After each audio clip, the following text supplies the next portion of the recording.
It is better that you should rush upon this blade than enter this circle with fear in your heart. How do you enter? With perfect love and perfect trust. That's a girl. As above, so below. Man invented God. This is older than that. Do you guys worship the devil?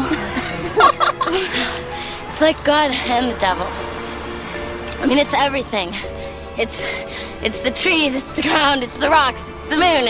It's everything. It's like you take him into you. It's like he fills you. He takes everything that's gone wrong in your life and he makes it all better again. Most Wiccans have work together in groups, which we tend to refer to as circles in our tradition, but the traditional word is coven, which actually comes from the French, and it is a group of like-minded souls. Wiccans violate the first two commandments of God. They worship the creation rather than the creator. There was some backlash a number of years ago against Wiccans, and I remember I had to do a story, and I went and interviewed a number of Wiccans, and they say, look, we are the most peaceful individuals. We don't practice crazy things. We're just of the earth. We believe in... I think that's right. Every Wiccan I've ever known is either a compulsive Dungeons and Dragons player or is a middle-aged, twice-divorced older woman living in a rural area who works as a midwife. And likes a lot of incense. Yeah, totally.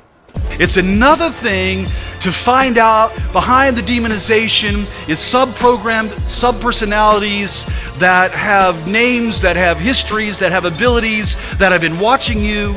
A group of men and women who call themselves the Chosen Ones are at work to develop the army of the Antichrist. These men and women are usually victims of satanic ritual abuse, multiple personality disorder, and mind control. Through dark satanic rituals, these men and women have been assigned to kill and to create chaos when the call is made. This violent flash mob chaos of death and destruction is called the Black Awakening. We are putting a face to the cannibalistic attack that led police to shoot a man they say was gnawing at the face of someone else in the street.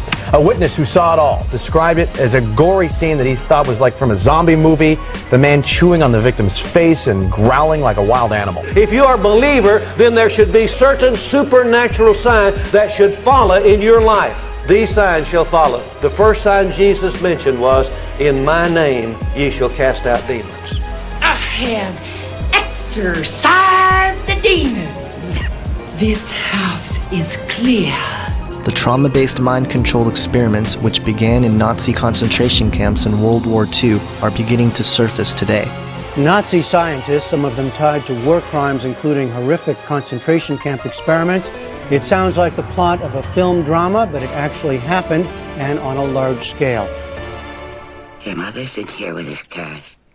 Would you like to leave a message? I see that she gets it. You are tuned in to God's Property Radio. Here are your hosts, Sam and Dan. Welcome back to God's Property Radio. I go by Sam. And I go by Dan. And this is episode number 12, Shattering the Darkness with Russ Dizdar. Just wanted to say thanks to those of you who are tuning in via Stitcher or YouTube or iTunes or Podomatic or just on godspropertyradio.com. We really appreciate all of the feedback that we've been getting and the downloads. Actually, we just hit, what was it? We just hit, it was a small victory. We just hit over 1,000 downloads in our short existence on Podomatic. So thank you for that. It's a big deal to us, even though it's a small amount compared to a lot of other podcasts out there. So, yep. And Sam and I just wanted to give a special welcome back here. It's been a while since Sam and I have done an intro and outro together. We're done talking about ourselves, though, so the worst months are behind us, and we're just gonna keep plugging on with the golden months here. We've got a pretty stellar lineup, don't you think, Sam? Oh yeah.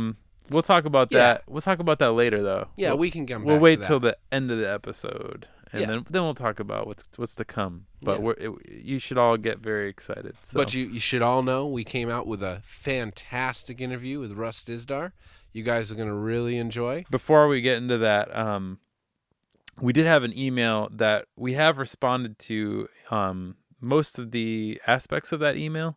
from a listener named Jeff. We won't reveal his last name, but, or his location. Or his location. We are using the canary policy.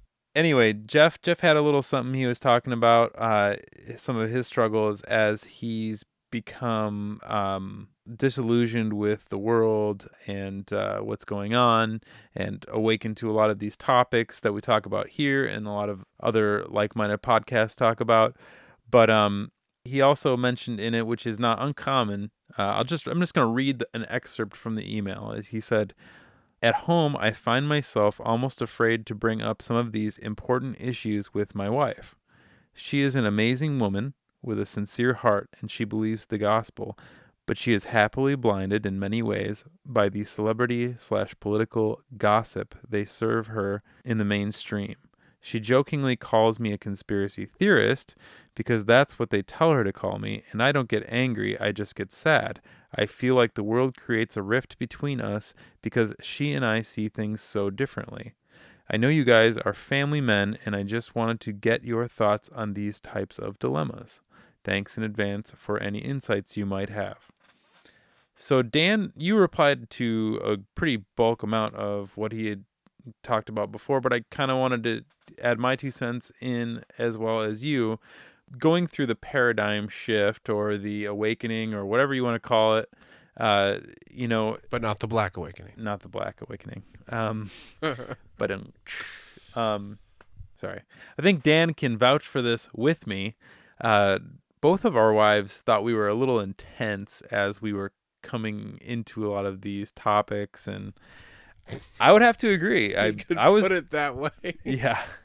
I was pretty intense. I mean, I was reading and listening and watching and taking notes in my notebook. Not sleeping. Yeah, I mean, it was intense. A lot of people think you're crazy, and in some ways we're tenaciously insane, that we stay up and just want to figure things out for ourselves, And truthfully, I mean, you are a little crazy. I mean, you're displaying all the symptoms. You're not sleeping. You're obsessively watching YouTube, reading articles, ordering books. Everyone's kind of going, that's a little weird. Except that if they were to go through the same thing, they'd be like, whoa, well, I mean, how could you not be? It's literally, it's a paradigm shift. It's changing. Right. And as you try to explain it to people, you get even crazier. I mean, you're asking somebody to just kind of bend everything they've been taught just for what you're telling them in one little increment. And if you can't document it or prove it or point them to a source that does prove it, then I recommend don't even talk about it, because you're going to get yourself in trouble. They're going to, first off, you're not going to be able to back it up. Second of all, they're going to think you're nuts. I guess they'll think that anyway. But what I tried to do at first was to just pour information on people. I'd be at church and I'd be talking to various people, and some of them thought I was a little crazy. Some of them actually didn't think I was so crazy, but thought I was intense. As I came to realize all these things, what I started to learn is to just ask questions. Mm-hmm. Just plant little seeds. So if your wife, for instance, which is a tough one, if there are things that she accepts out there, like for instance, for Dan and I, a big reason why we want to do health episodes is so that our wives can relate to what we're talking about. Mm-hmm. And I think that through that, it's a small window of opportunity, but some people do come to understand the New World Order and what's going on in the world through that. It's rare, I think, for you to come in through that exact portal. Well, I don't know if I'd say that. I think God brings everyone in their own way. Right. Yeah, I guess I can't say that for sure, but I think that still it gives a platform to talk to others that are interested in that aspect about, oh, okay, well, then there's a bigger picture here. Satan's really got his grip on this. So, and this and this and this and this. Mm-hmm. But, all the and thises, those can come later. So you need to find what the individual that you're speaking with is most in tune with. Mm-hmm. So I would, to go back to what you're saying about when you're talking to people, I think Chris White calls it short-term New World Order freakout syndrome. That's exactly what he calls it. Yeah. And one thing that was really hard for me, because like Sam, I would delve information on people, but I can talk really fast, just like this, and just go, go, go, go. And Sam's going to leave that in there for you all so you get the picture. When I get excited or new information, I just want to output. So for me, when people ask me, hey, how you doing? Or, what have you been learning lately? They're expecting like those little Dixie cups of water for a drink. I'm like a fire hydrant at 3,000 PSI, just in their face, and that's people are like a deer in the headlights at that point, and you are nuts. So you've Right. you gotta tone it down, man, and give them that Dixie cup, just that little question, like Sam was saying. Yeah, and it's got to be relevant. It's got to be something that they actually care about. If they're just in tune to the celebrity gossip, it's really tough dealing with that kind of stuff. You got football, you got gossip, you got magazines, you got music, you got all kinds of things to touring people. So you have to figure out how you can weave that in. But in response, Jeff, to what you're saying, what would you say, Dan? Where are we at with our wives? I guess all we could say is where we're at. Well, there were a few more things I didn't get to say in the email. Oh, go ahead. That I wanted to say. But as far as where I'm at with my wife, I've toned down the obsessive. I was telling Sam, Elizabeth never really thought me crazy.